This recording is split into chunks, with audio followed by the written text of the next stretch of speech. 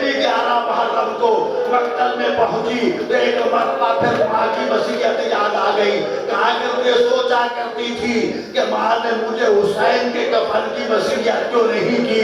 تو اس وقت معلوم ہوا کہ میں مجبور ہوں گی, میں کفن نہیں پہنا سکوں گی. واہ محمد واہ علیہ.